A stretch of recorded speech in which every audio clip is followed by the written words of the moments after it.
I feel better. I understand that we have some folks in here who are not feeling too well this morning. I actually had to delete a few things from my calendar yesterday, but steroid shot seemed to do me some good. Although I stayed up all night, I couldn't sleep with it. Oh, I'm not looking forward to that. Thank all of you for being here for this year-end conference, press conference. We're obviously closing out another busy and challenging year in Louisiana, and I can unequivocally state that we have made tremendous progress over the course of the year in stabilizing state government and make sure that we are more adequately and responsibly funding critical priorities. And we are seeing tangible benefits on every front from those efforts. And despite the challenges that continue to lie ahead, I remain extremely optimistic about the future of our great state and the fact that we are going to come together in order to meet these additional challenges and then enter into an era of prosperity that we haven't seen in Louisiana in a long time. And I have good reason to be this optimistic. First, it relates to jobs. I've often said and always believed that the very best social program is a job. And the only thing that beats a job is a career. And we're working on both fronts. And in fact, right now, Louisiana has the lowest employment that it's seen since May of 2008. And that's 4.8%, almost a full percentage point and a half lower than when I became governor. And there will be an additional announcement, I think, on Friday of this week about our employment numbers as it relates to November. And just based on my travels around the state and conversations with people, I will be surprised if that doesn't improve yet again.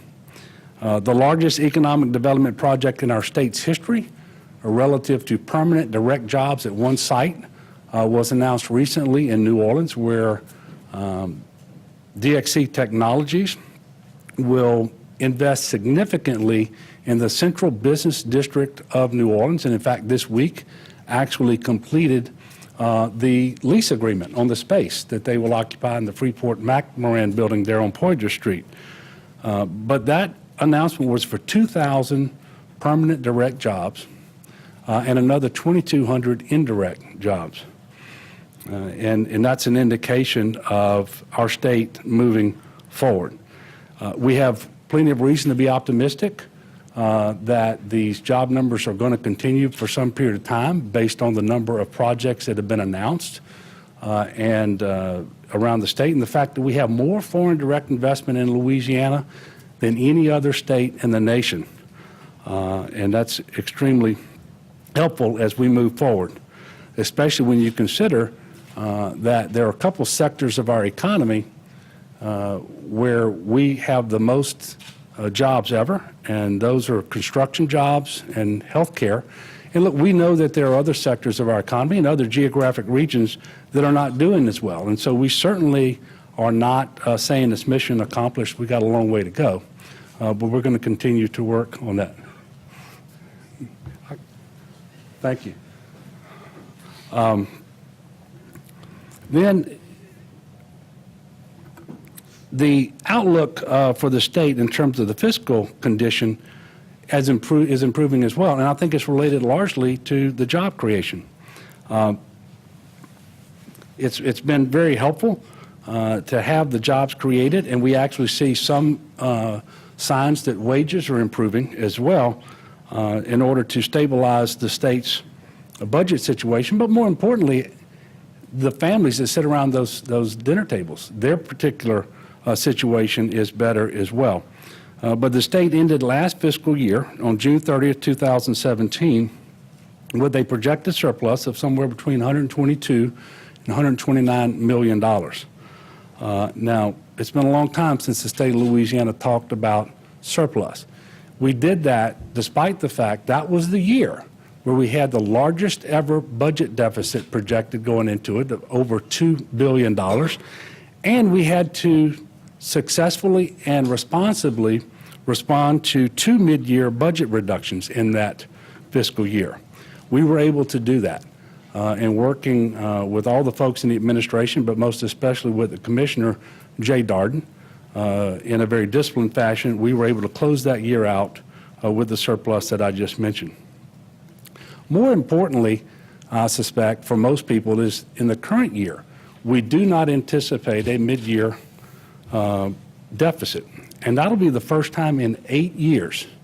So these are the benefits of stability, because mid-year cuts are especially harmful in terms of the state agencies, higher education, because they are disrupted so much by the turbulence that comes with mid-year cuts. And if the current projections hold up, there will not be a mid-year cut. And in fact, the revenue forecast for the current fiscal year was actually upgraded by the most recent REC meeting. And the revenue forecast for the fiscal year that starts July 1st of 2018 was also upgraded. Again, the first time in years that the REC has actually upgraded our forecast as opposed to downgrading it. And this is what it means to have that stability. This is just one example. For the first time in a decade, higher education was saved from cuts relative to the previous year in terms of state general fund support coming from the state to higher education. And we also fully funded the TOPS program. This has been a tremendous win for the state of Louisiana, but particularly for the students in Louisiana who want to stay here and get a first-rate education. And in fact, enrollment applications for next year are already at a record level in Louisiana, largely due to the progress that we have been able to make. The second point I want to make is it was our commitment in this past year to higher education that allowed us to win that economic development project of DXC Technologies, and going forward will allow us to land many more such projects, because these companies want to know that if they invest in Louisiana to either expand a current operation or to develop a new operation here, we're going to have the talent pipeline in place necessary that they know that they can have the skilled, educated workers that they need for success. And maintaining our support for higher education is critical if we're going to do this. We're also turning the tide on health care in Louisiana. A little over 450,000 working adult Louisianans will have health care this Christmas because of the Medicaid expansion. That expansion is saving lives, and it is also saving money. On the money side, under expansion today, we're spending 5 cents on the dollar at the state level to provide health care to these working poor individuals. And by the way, that bill will never exceed 10 cents on the dollar. And prior to expansion, we were spending about 40 cents on the dollar for the health care that was received by these individuals. As a result, we're actually going to save more than $300 million state general fund in the current fiscal year because of Medicaid expansion. And that is critically important, especially given the challenges that we've had around our budget. But more important to me is we are literally saving lives. Today, more than 500 individuals are receiving treatment just for 2 types of cancer that have been diagnosed in that Medicaid expansion population. Those are breast cancers and colon cancers.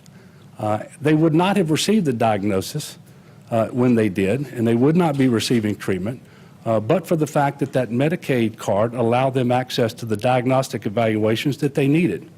Otherwise, those diseases are not diagnosed until much, much later when they present themselves to an emergency room and are found to have cancer. At such time, the treatment is much more expensive and it's less effective. So we know we are saving lives as well as money. I would just also mention that we've had 5,600 patients in the Medicaid expansion who've avoided cancer by receiving colonoscopies where they actually removed precancerous polyps. And I've said this before too, but I'll repeat it now. The same Catholic Christian faith that leads me to be pro-life on the issue of abortion tells me the Medicaid expansion is also the correct pro-life position. With respect to health care, we've also moved forward on combating the opioid epidemic that is affecting us here in Louisiana and so many around the country as well. In fact, opioid prescription limits that have been implemented by the Department of Health earlier this year have been successful in decreasing the number of opioid pills prescribed by more than 40% year over year for first-time users. This is critically important to preventing the addiction in the first place.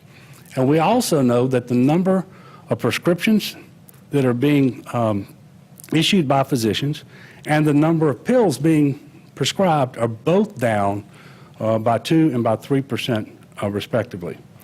In the process of finalizing an agreement in Shreveport, as many of you know, because of an announcement we made yesterday, wherein we have a letter of intent that's been signed by LSU and Ochsner, where BRF, the current operator of the hospital there in Shreveport, we are all working so that Ochsner will become the operator of that hospital. We will stabilize. Would somebody give me some water, please?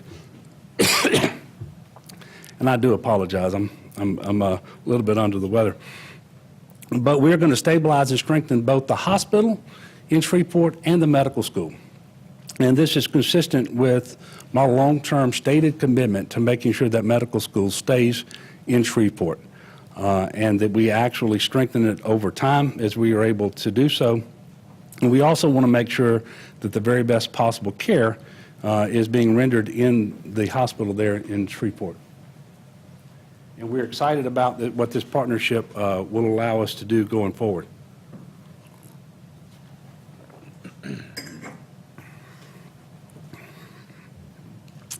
Another thing that I'd like to mention is the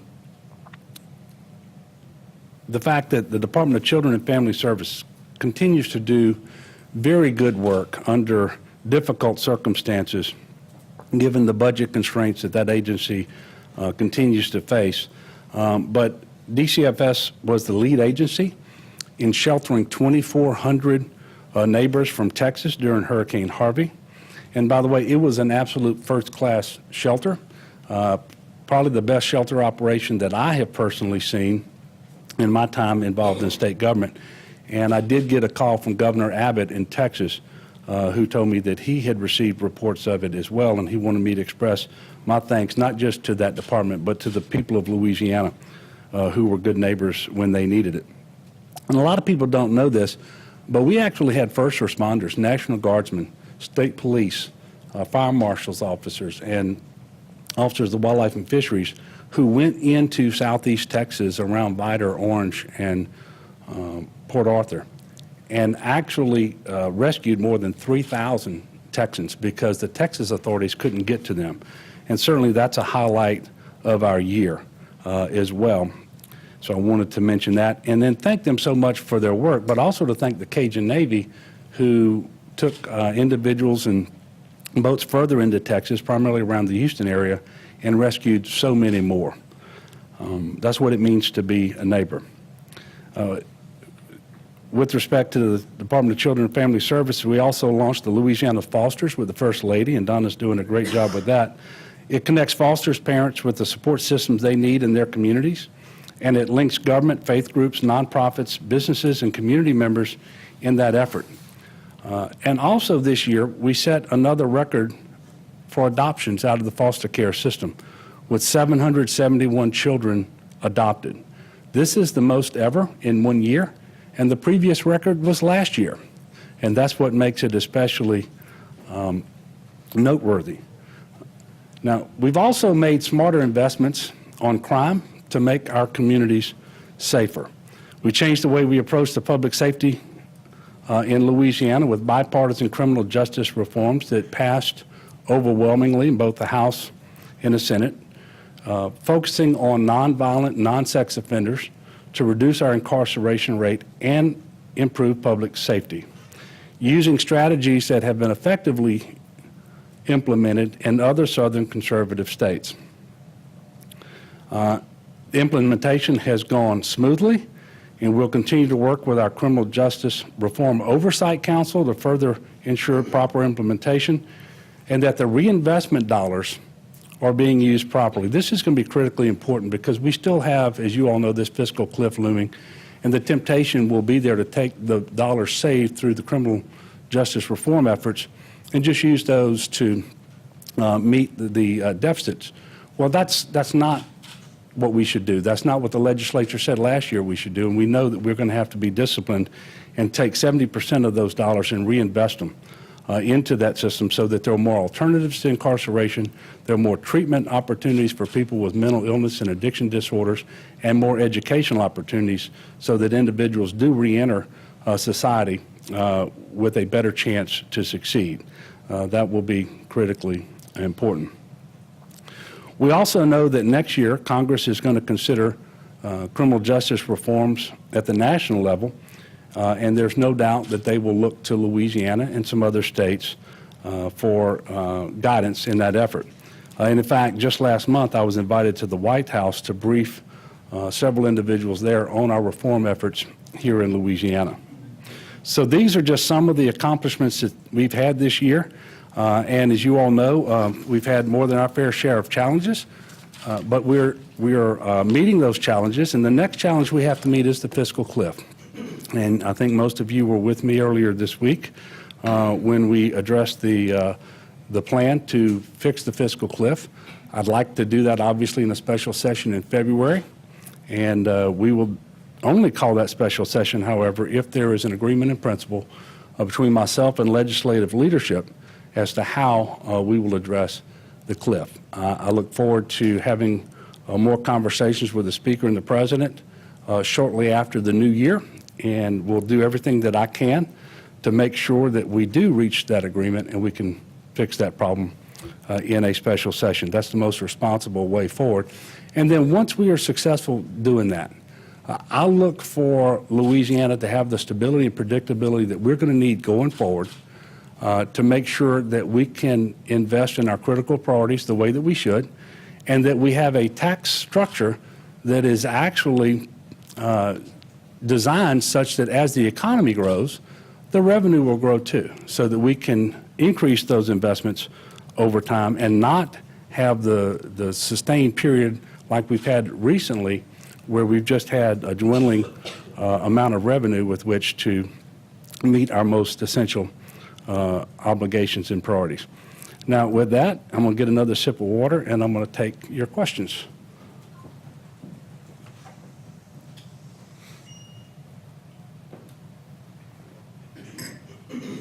Before I turned around, I knew you'd be the first one. I'm so happy I'm asking this question while you're sitting. When you and your staff or the transition team decided to hire Johnny Anderson, what consideration did you give to the sexual harassment allegations from a deputy? Well, that they were allegations and that they had been investigated by Southern without any finding that he had committed any of those alleged those allegations, I guess I should say. Further, that he denied them, and that in my years of knowing Johnny, which go back to 2011, that I never saw, heard anything directly or indirectly that suggested to me that there would be any problem of this type. Now, having said that, obviously we take these allegations very seriously. We take the whole subject matter of sexual harassment very seriously, and as a result, within 15 hours of us learning that there were allegations, Mr. Anderson was called in. The situation was explained to him, and he resigned on the spot. There is an investigation that continues to proceed, and I'm not at liberty to go into that matter further, but we've also made sure that we stood up a group that within the executive branch of government will inventory all of the policies around sexual harassment, try to figure out where the weak points are, whether those policies are sufficient, whether they are sufficiently uniform across the executive branch of government, and whether we're doing everything that we can and should to make sure that supervisors and employees alike are knowledgeable of those policies and take advantage of whatever the provisions are when it comes to having the confidence that they need, that they can actually report instances like this, because there simply is no place for sexual harassment in the workplace in Louisiana, whether it's in the public sector or the private sector. Governor, what are your thoughts on some of the allegations that surfaced within the last couple of months surrounding state police Yeah. and your former commander, Mike Edmondson, and how do you see reforms moving forward for that agency? Yeah, well, obviously, very troubling. You know, I will tell you that I'm less than convinced that the legislative auditor got it right relative to the use of the residence by Colonel Edmondson. I've looked at the three-factor test. I know I can't tell you what happened when my predecessor was governor, but I know that during the transition, he and I spoke about the residence, and I told him I expected him to stay in the residence because that's the best place for him to be if he's going to command the state police. So, you know, I think all three factors were met. And so I don't look at that particular conclusion of the legislative auditor's report with any real concern. But the rest of it obviously is very concerning, and an investigation was also done, as you all know, by the state police, internal affairs, which revealed a number of things that were improper. And I suspect, although I don't want to speak for him, that some of the things that were reported at least led to his decision to retire back in March earlier this year. And I will tell you that that retirement allowed me to select another superintendent, and Colonel Reeves is doing an excellent job. I have 100% confidence in Colonel Reeves and in his leadership abilities, in the changes that he's already made in the organization. I think the morale among state troopers has increased, and I believe the professionalism of that agency will be fully restored. And I obviously want to make sure that all the people in Louisiana have as much confidence in that organization as I do. Yes, ma'am. Governor, you are eternally optimistic about solving the fiscal cliff. However, do you have a plan B and a plan C? If you don't get agreement, if we roll with a budget that is indeed $1 billion short, Yeah. do you intend to put on your jump boots and go all drill sergeant? Well, look, if you're going to see an executive budget proposal for the next fiscal year on January the 19th. And that is the plan if we don't fix the cliff, because we are constitutionally obligated to deliver a balanced budget proposal. And that proposal will be premised upon a loss of revenue by $1 billion. And those cuts can only come from the discretionary state general fund portion of the overall budget. And that is only $3.5 billion. And as you all know, and it's been this way for many, many years, the only two sizable pots of money within the discretionary state general fund are higher education and health care. Precisely the two areas where people across the state of Louisiana tell me over and over again they don't want to see cuts. But you are going to see a balanced budget proposal that represents what it would look like if we take $1 billion out of that $3.5 billion. And it is so nasty. I want to tell you and all the people who are going to see this, hear this, or read about this press conference, that budget will not be one that I want to implement, but it's the one I'm constitutionally obligated to deliver. And as a result, at the same time that we present that budget proposal, we will tell the legislature what it is that we want them to do to generate the revenue necessary to not have to make those cuts, and how we would take that revenue and plug it into the budget. And that actually is the same plan that I delivered earlier this week. And the good news is we're not looking for net new revenue. I'm not asking for more tax revenue next year than this year. That ought to make it somewhat easier to be successful. And I look forward to working with the legislature, and I will be as flexible as I can be and as open-minded as I can be in order to be successful. But there are certain things that we ought to do. We ought to allow that fifth penny to roll off the books as scheduled, because it is a regressive form of taxation. It was put on for a limited amount of time, and the stated purpose for that limitation was that over the 27 months that it was in effect, the legislature would study and adopt comprehensive long-term structural tax reform. Now it's time to do that. In fact, it's past time to do that. We should have done it in the fiscal session last year when not a single bill containing the recommendations of the legislatively created task force actually moved out of the Ways and Means Committee to be considered by the House as a whole. I don't know how to be more fair than to give the legislature its own plan. This came from the legislative task force. So I'm actually optimistic that we're going to get it done. I hope we will get it done in February, but if not, we will do it in June, because I don't believe there's any way the legislature will pass a budget that reflects $1 billion in cuts. It's just not going to happen. And so we will have an ugly 3-month session where we don't pass a budget, in all likelihood, would not pass capital outlay, and then you have about a 3-week window after that session and before the start of the next fiscal year to actually fix the cliff, pass a budget, and pass capital outlay. That's not the way we should do business. The people of Louisiana deserve better from us, and the options will not be different, and they will not be better at the end of June than they are now. And again, we're not asking for more revenue. We want a revenue-neutral solution. And I would ask everybody else to also be mindful, I should say, that the amount of state general fund that the state has this year, in the current fiscal year, is $1 billion less than we had 10 years ago. It was $10.4 billion 10 years ago.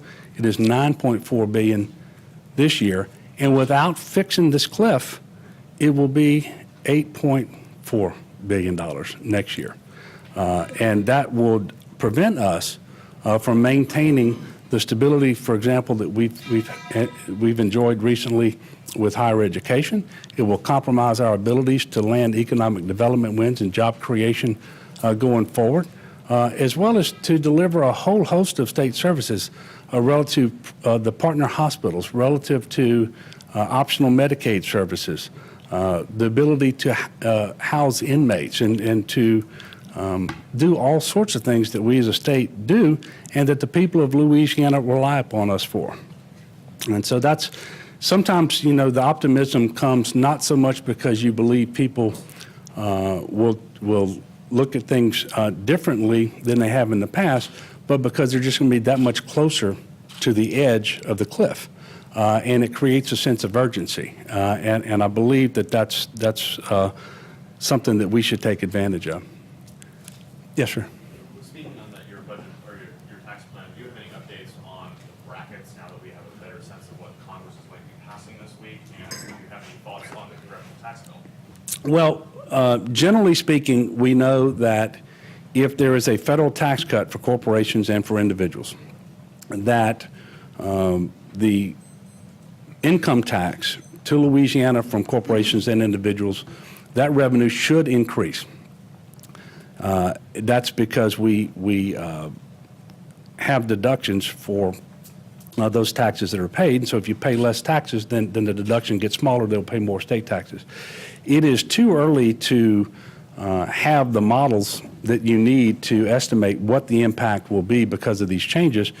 And it's my understanding that even last night some additional changes were made, and they actually have to go back and vote again in the U.S. House of Representatives. But we're going to be working on that. And as soon as we know what the impact is, obviously that could help us resolve a portion of the cliff. But there's several questions involved. One is not only how much additional revenue the state will get, but when that will happen.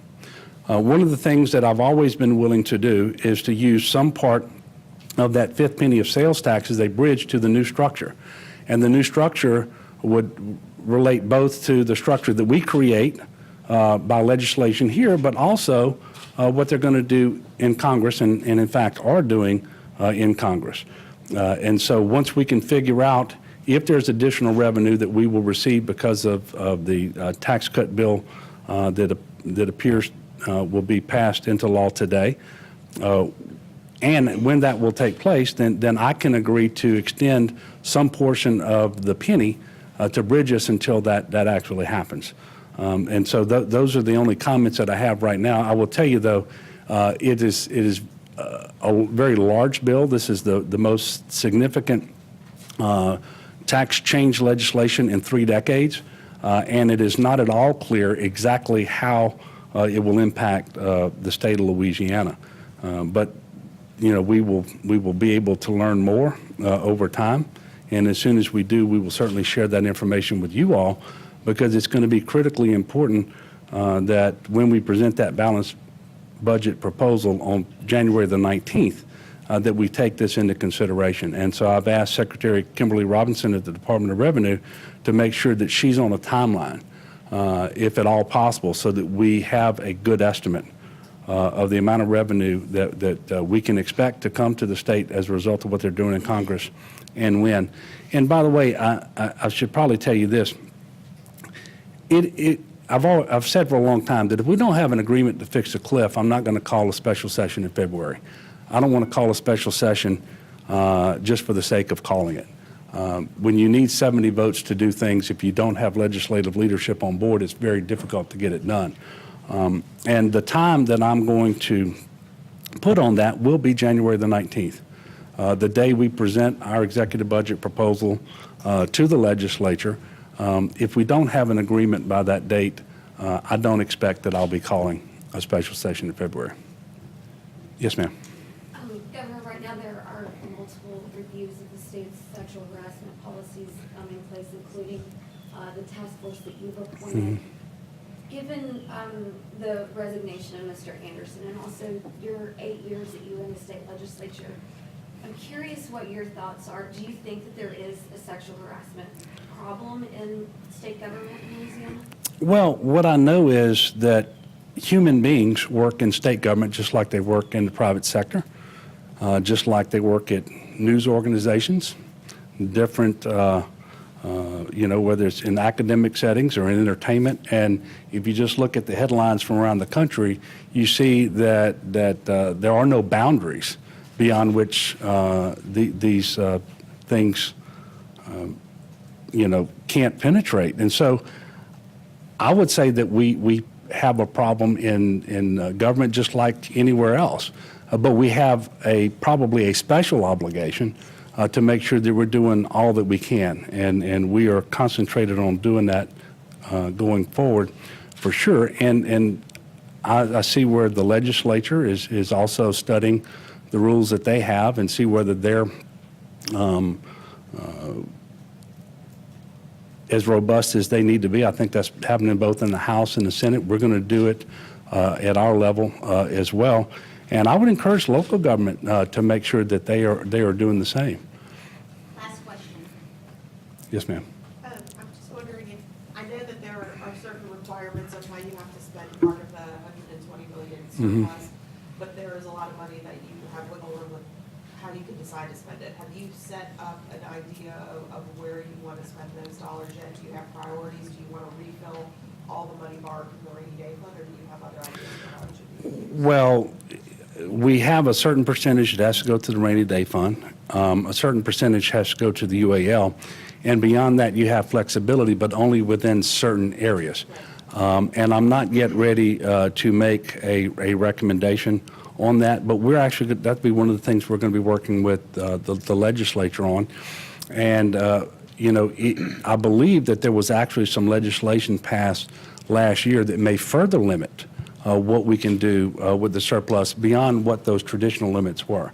And I would refer you to legislation that Representative Henry passed. And so those are further limitations that we have, which is one of the reasons we want to make sure that we're working with the legislature on that. We have no shortage of needs, and while it's so much better to have a $120 million surplus than $120 million deficit, for example, it's very important that we do the most. That we get the most bang for the buck is, I guess, what I should say. And we're going to be working with the legislature to get that done. I want to thank all of you for being here and wish you all a Merry Christmas and the very best new year in 2018 for you and your families, and certainly for the state of Louisiana. God bless you. And thank you very much.